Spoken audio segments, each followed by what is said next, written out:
Olá a todos, sejam bem-vindos novamente aqui ao canal. Muito obrigado por ter vocês comigo aqui mais uma vez.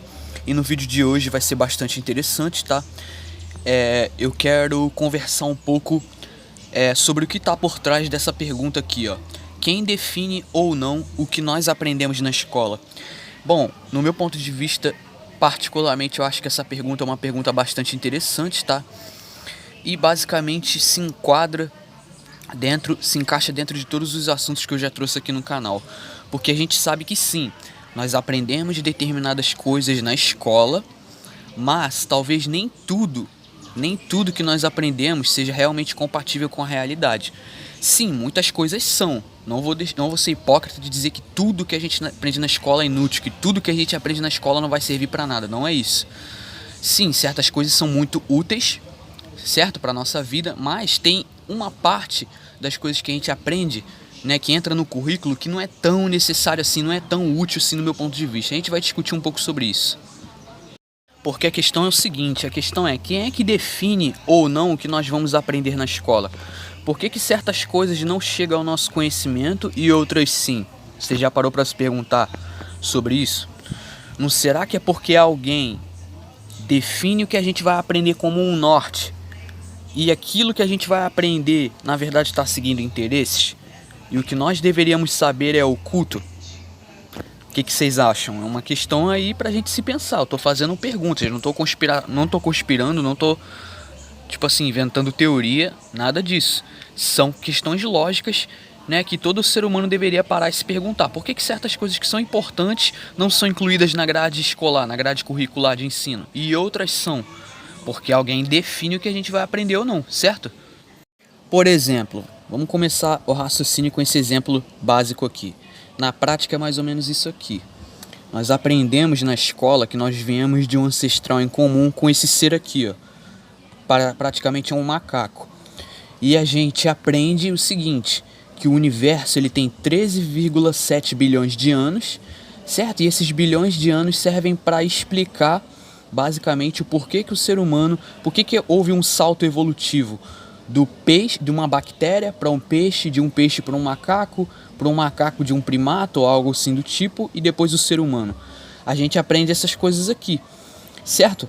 Muitas pessoas, por falta de questionamento, acabam aceitando isso aqui como uma verdade absoluta, certo? Porém, há pessoas mais inteligentes que param para questionar essas coisas aqui. Tem pessoas mais inteligentes que sabem que isso aqui não faz sentido nenhum, que é apenas uma teoria. Não é para ser ensinado como uma realidade, se é apenas uma teoria, certo? Então, se eles estão nos ensinando algo que não sai do campo teórico, que não tem como você botar para a prática, não tem como você observar, não tem uma evidência observável, não tem uma evidência histórica, uma evidência geológica de que isso aqui é real, que essa evolução é real, se você não tem prática, se você não tem evidência, por que você continua ensinando como uma verdade absoluta?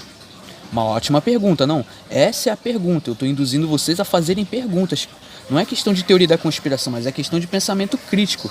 Tá entendendo? Então isso aqui continua sendo ensinado como verdade absoluta até hoje.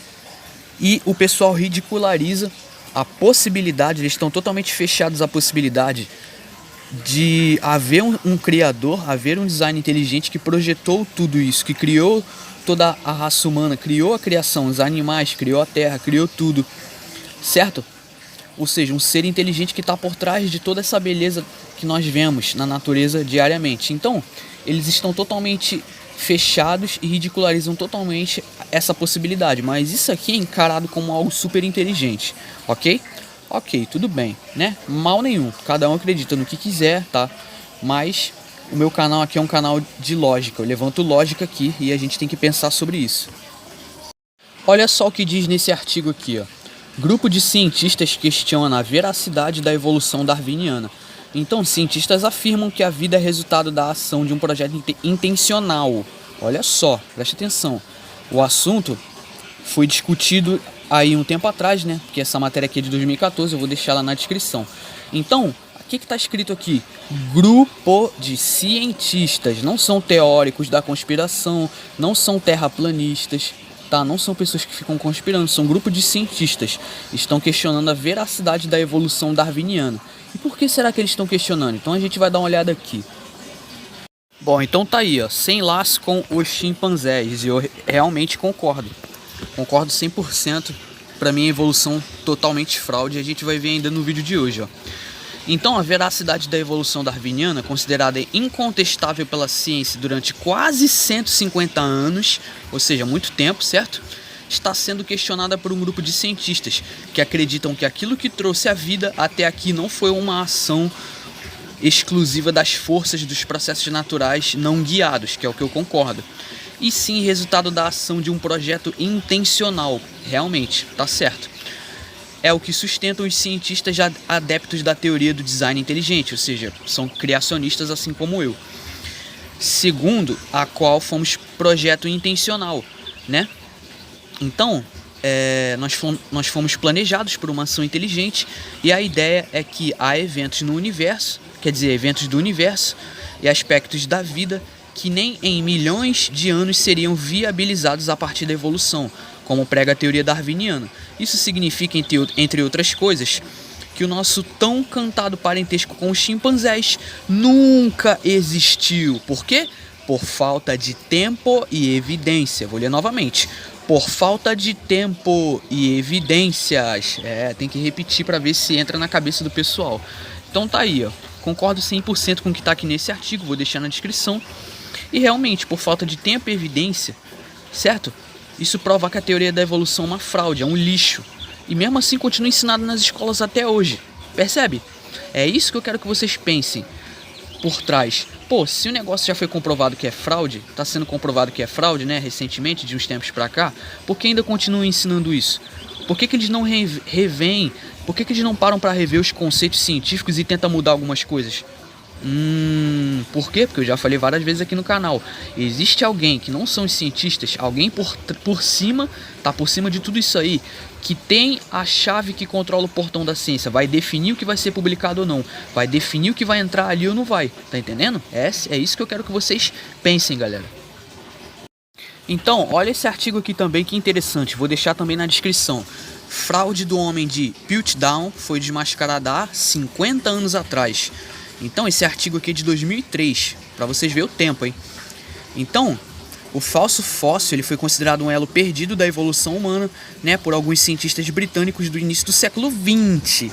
Uau! Cientistas britânicos do início do século XX. A gente vai ver o que está por trás desses cientistas aí, né, do século XX, que realmente, inclusive, também eram britânicos, que configuraram essa ciência moderna.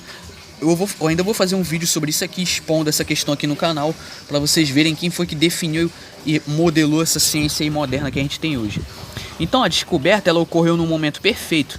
O livro A Origem das Espécies, né, do Darwin, tinha sido publicado há menos de 50 anos, né? E cientistas franceses e alemães tinham encontrado os primeiros fósseis de homem de Neandertal, né?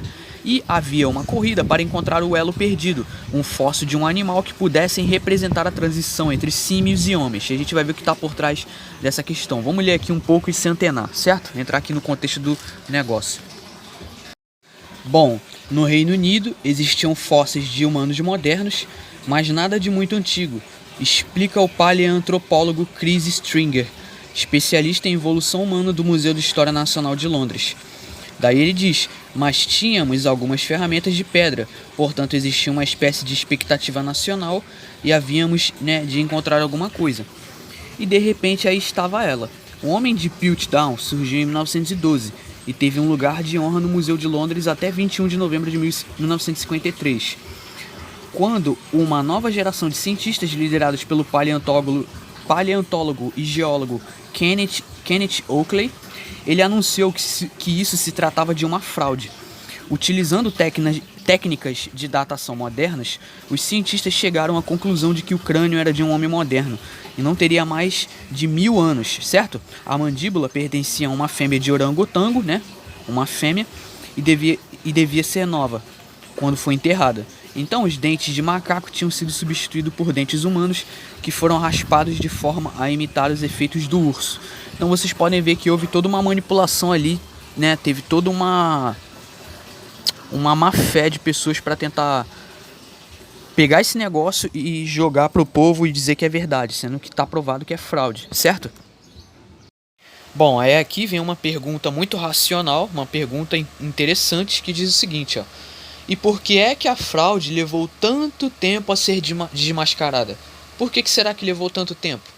Bom, as pessoas que acreditavam neste fóssil, né, eram muito poderosas. Olha só, vai vendo. Olha o que está deixando claro essa matéria, que as pessoas que acreditavam nessas coisas eram pessoas poderosas, né, comentou o rapaz. Então, em especial, Arthur Smith Woodward, o conservador das coleções de geologia, né, do Museu de História Nacional, né, na altura da descoberta.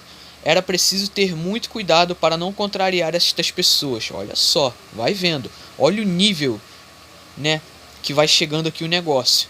Vocês percebem que é uma parada muito séria, certo? Não é teoria da conspiração, é uma coisa que vai além. São coisas que realmente acontecem. Então, para o cara tá dando uma declaração dessa é porque realmente ele sabia que ele ia sofrer muita perseguição, muita calúnia. As pessoas provavelmente iam querer excluir eles, né, da comunidade científica só pelo fato deles, só pelo fato de você expor a sua opinião, você já, né, sofre um alto risco se você pensar diferente da maioria. Agora, olha esse artigo da R7, que inclusive já fiz até vídeo sobre isso aqui no canal. Cientistas jamais resolveram o mistério dos esqueletos gigantes encontrados nos Estados Unidos. Um dos mistérios mais antigos da ciência tem a ver com a possibilidade de pessoas gigantes terem habitado a Terra, que é o que eu acredito e tenho certeza que realmente aconteceu no passado. Houveram seres humanos gigantes. Houveram gigantes também, né, os Néfilins, né, filhos dos anjos caídos, né, que foram gerados através da união dos anjos com as mulheres, segundo o que relata o livro de Enoque. Para mim isso é real. E muitos cientistas dizem que eles nunca existiram. Ah, por que será? Né? Por que os cientistas disseram que eles nunca existiram? Vocês já pararam para se perguntar?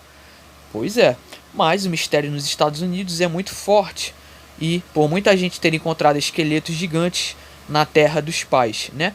Então, os cientistas eles tentaram ocultar ao máximo as evidências desses fósseis de pessoas gigantes que houveram no passado. A ciência não procurou estudar o assunto, inclusive eles tentaram queimar, tentaram destruir ao máximo os fósseis que eles encontravam sobre isso aqui. Sabe por causa de quê?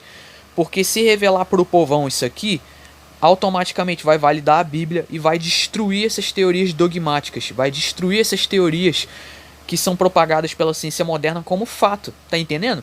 Ou seja, existem pessoas que definem o que a gente vai aprender ou não, tá entendendo? Bom, então é isso que eu quero que você que está assistindo o vídeo reflita. A minha ideia aqui no canal é sempre promover o questionamento livre. Então por que isso aqui não é ensinado nas escolas, se há evidência de que isso aqui é real? E o oposto, a teoria da evolução, que não tem evidência nenhuma, é ensinado como realidade. Tá entendendo? Por isso que eu tô falando, existem pessoas que definem o que você aprende ou não. Existem pessoas que definem o que vai entrar na grade escolar e o que não vai entrar. Tá entendendo? Porque o que a gente aprende segue interesses, segue cartilhas. Tá entendendo? Então, por isso que certas coisas entram e outras não. Tá entendendo? Então tá aí, ó. A destruição de milhares de esqueletos gigantes em 1900 e pouco. Ou seja, não é a destruição de 2, 3, 4, de 10, de 20 esqueletos. São milhares. Então, se eles jogassem isso aqui pro público, isso aqui ia mudar o ponto de vista da maioria das pessoas. Porque isso aqui ia ajudar a validar a Bíblia, o livro de Enoque, certo? Que relatam a existência de gigantes e as pessoas não iam dar mais atenção para essas lorotas da ciência. Espero que tenha ficado bem claro para todos essa questão. Muito obrigado a todos vocês que me acompanham. Continuarei falando mais sobre essas e outras questões. Fortíssimo abraço. Por hoje é isso, muito obrigado e até mais.